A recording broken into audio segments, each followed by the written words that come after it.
शून्य से ईश्वर स्तर तक। अध्याय 3166।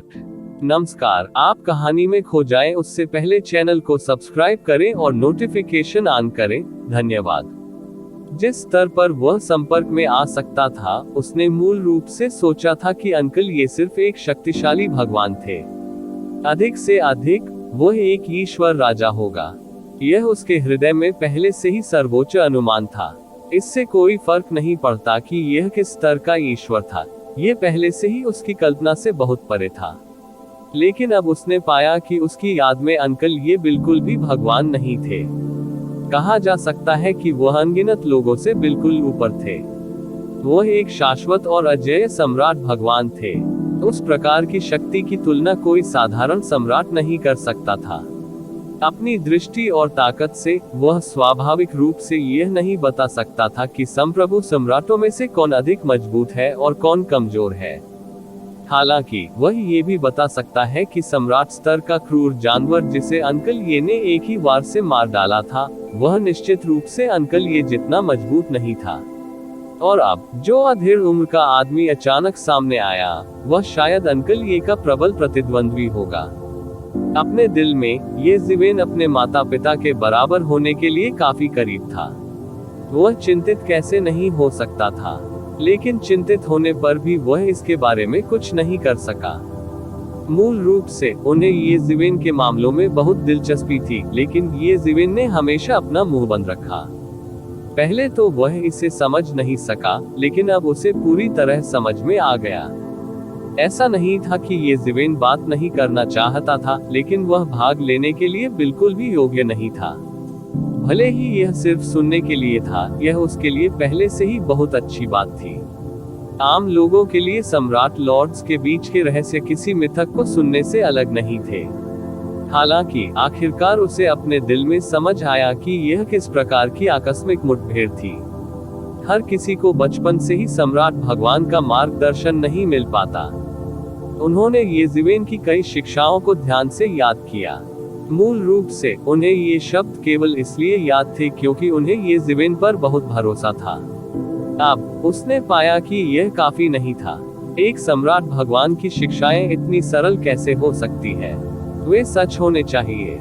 यदि वह उन शिक्षाओं को आत्मसात और पचा सकता है, साथ ही दफन तलवार तकनीक के सेट के साथ जो उसने विकसित की है, तो उसका भविष्य असीमित होगा। ये ज़िवेन अभी भी आकाश में ऊंचा खड़ा था, अपने सामने आत्मा सम्राट को देख रहा था। आत्मा सम्राट के शरीर में एक अत्यंत खतरनाक अनुभूति हो रही थी। पैंथियन आदरणीय के अधीन कई विशेषज्ञ थे। वह फॉर्चून गॉड राजवंश के साथ भी आमने सामने लड़ सकता था। और आत्मा सम्राट इस माहौल में पैंथियन आदरणीय के तहत एक जनरल बन सकता था जहां कई विशेषज्ञ थे। बहुत सारी चीजों की कल्पना की जा सकती है। आत्मा सम्राट, ये ज़िवेन ने धीरे से ये दो शब्द बोले। आपका प्रदर्शन बहुत अच्छा है और आपका भविष्य असीमित है। यह अफसोस की बात है कि ये हुआंग ने मुझे अभी आपकी जान लेने के लिए सूचित किया। आप भी बहुत अच्छे हैं। ये हुआंग जैसा फिगर बनाने में सक्षम है जो लगातार चाहते हैं तुम्हें मारूं। आत्मा सम्राट ने ये ज़िवेन को उदासीनता से देखा। ऐसा लग रहा था मानो ये ज़िवेन को मारना पहले से ही तय था। शाही सम्राट क्षेत्र के 9 चरण थे और हर एक चरण स्वर्ग में चढ़ने जैसा था। 8वें चरण में उसकी साधना के साथ ये 7वें चरण को दबाने के लिए पर्याप्त था। सचमुच मुझे नहीं लगता कि यह कोई सम्मान है, ये ज़िवेन ने उपहास करते हुए कहा। ये हुआंग तुम्हें मारना चाहता है, लेकिन मुझे ऐसा नहीं करना है। अब जब उसका आधिपत्य वापस आ गया है, तो उसके लिए लोगों का उपयोग करने का समय आ गया है। आपकी ताकत बुरी नहीं है। यदि आप आत्मसमर्पण करने को तैयार हैं, तो मैं छोड़ दूंगा आपका जीवन। आत्मा सम्राट ने निर्विवाद स्वर में कहा। दरअसल ऐसा लग रहा था जैसे वह ऐसा कहकर ये ज़िवेन को मुंह दिखा रहा हो। ऐसा लग रहा था मानो वह ऐसा अपने भले के लिए कर रहा हो। ये ज़िवेन ने उसकी बात अनसुनी कर दी। इस समय आकाश पहले ही खून से लाल हो चुका था। हर जगह भयंकर युद्ध हो रहे थे और हर जगह दहाड़ें सुनाई दे रही थी। 0 से 1 के बाद एक लाशें गिरती गईं। कोई नहीं जानता था कि उनकी मृत्यु हुए कितने वर्ष बीत गए। वे सभी ईश्वर क्षेत्र से ऊपर के सुपर विशेषज्ञ थे। जहां तक ईश्वरीय दायरे से नीचे के लोगों की बात है, उन्हें भर्ती नहीं किया गया, क्योंकि अगर उन्हें भर्ती किया भी गया तो ये बेकार था। वे सब मिलकर भी किसी सम्राट के एक भी आक्रमण का सामना नहीं कर सके। उच्च पदस्थों के लिए उन्हें नागरिक भी माना जाता था। यदि उन्होंने अपना दांव साबित नहीं किया तो वे कुछ भी नहीं थे। अमर स्तर, शाश्वत क्षेत्र, सर्वशक्तिमान, दिव्य राजा, अर्थ सम्राट और सभी प्रकार के शीर्ष विशेषज्ञ एक के बाद एक मर गए। मारना, रक्त आकाश और भूमि पर नदियों की भांति बहने लगा। कई सम्राटों के लिए ऐसे दृश्य में अपने भाव बदलना भी मुश्किल था। मार्शल सम्राट, उसे थोड़ी देर के लिए रोक कर रखें। मेरे द्वारा प्राचीन संरचना को सक्रिय करने और उसे बाहर निकालने की प्रतीक्षा करें। अचानक बटरफ्लाई सॉवरेन की आवाज टेलीपैथी के माध्यम से येज़िवेन के दिमाग में गूंजी। बटरफ्लाई सॉवरेन की आवाज में चिंता थी, जो शुरू में शांत थी। वह अच्छी तरह से जानता था कि यदि बैरियर टूटा तो स्टॉर्म सिटी का आधा हिस्सा गिर जाएगा। यदि लेवल 8 स्पिरिट सम्राट को बेईमानी से हत्या करने की अनुमति दी गई तो स्टॉर्म सिटी टिक नहीं पाएगा। युद्ध सम्राट आसपास नहीं था और स्टॉर्म सिटी की शीर्ष युद्ध शक्ति का अभाव था। अन्य स्थानों से सुदृढ़ीकरण जल्द ही किसी भी समय नहीं आ पाएगा। यदि लेवल 9 विशेषज्ञ थे भी तो उन्हें तैनात नहीं किया जा सका, क्योंकि उन्हें तूफान सागर क्षेत्र में शीर्ष विशेषज्ञों की निगरानी के लिए भेजा गया था। अब मैं समझा, येज़िवेन ने टेलीपैथी के माध्यम से भी उत्तर दिया। इस समय वास्तव में कोई दूसरा रास्ता नहीं था। वह केवल आत्मा सम्राट को बलपूर्वक वापस पकड़ सकता था।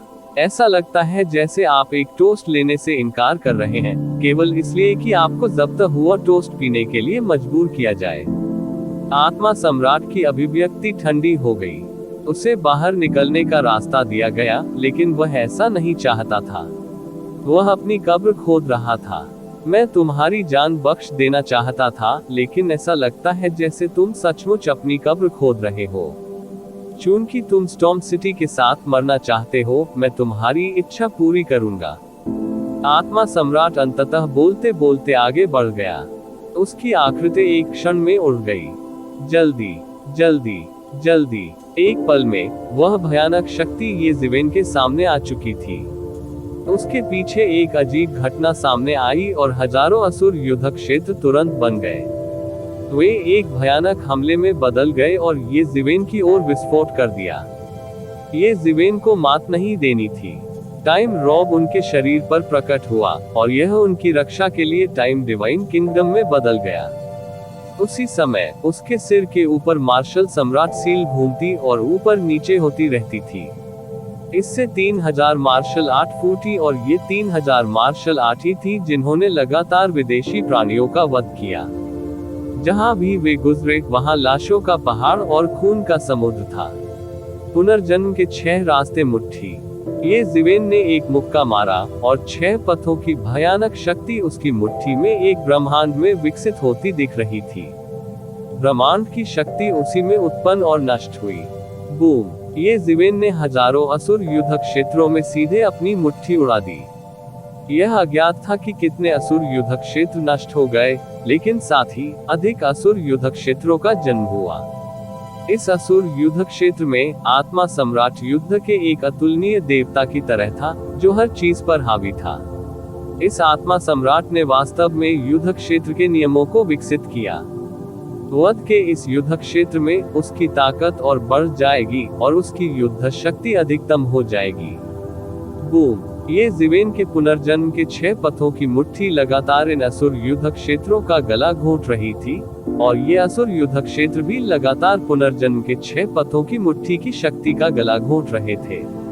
कुछ ही देर में आसमान में ऐसा लगा जैसे 2 दुनियाएं टकरा गई हो और हर तरफ तबाही का खौफनाक मंजर नजर आने लगा। फैलती हुई आघात तरंगों ने तुरंत दोनों पक्षों की कुछ सेनाओं को नष्ट कर दिया और बिना किसी आदमी की भूमि के एक बड़े क्षेत्र को सीधे साफ कर दिया। दोनों पक्षों की सेनाएं तुरंत पीछे हट गईं और इस चौंकाने वाले युद्ध क्षेत्र के पास जाने की हिम्मत नहीं की।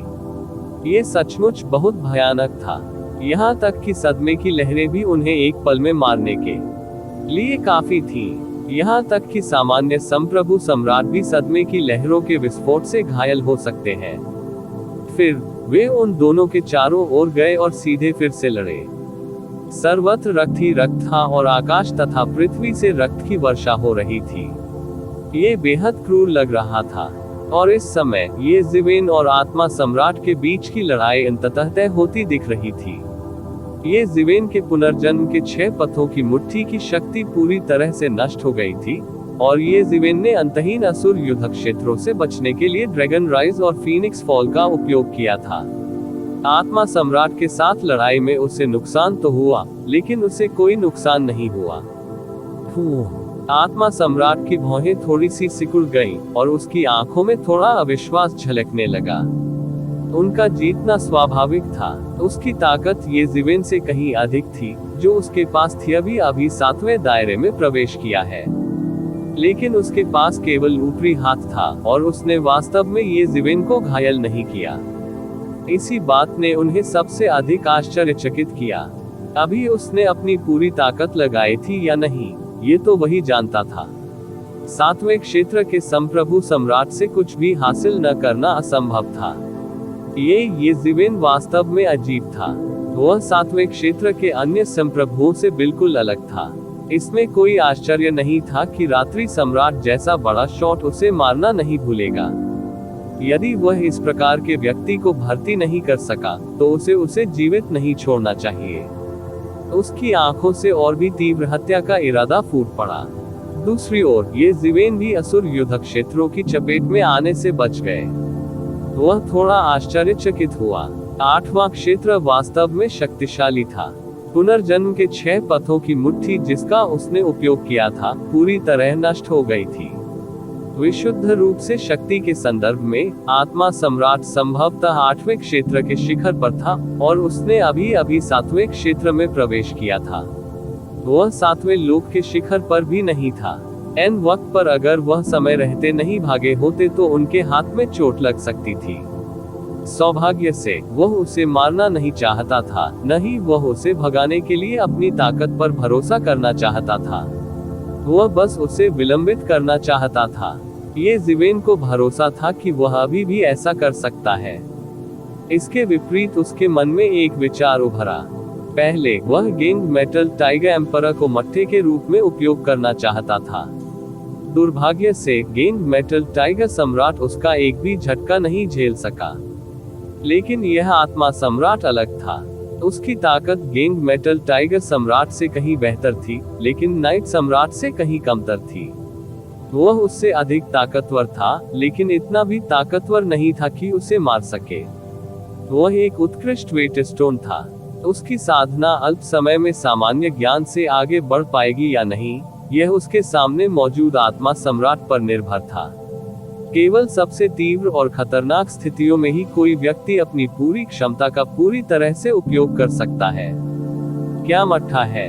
आत्मा सम्राट को नहीं पता था कि ये ज़िवेन क्या सोच रहा था, और उसे नहीं पता था कि वह एक मट्ठा बन गया है। लेकिन उसके हृदय में हत्या का इरादा लगातार जल रहा था, मानो वह आकाश को जलाना चाहता हो। इसी प्रकार के अपडेट्स लेते रहने के लिए हमारे चैनल ऑडियो बुक्स 108 को सब्सक्राइब करें और नोटिफिकेशन ऑन करें। धन्यवाद।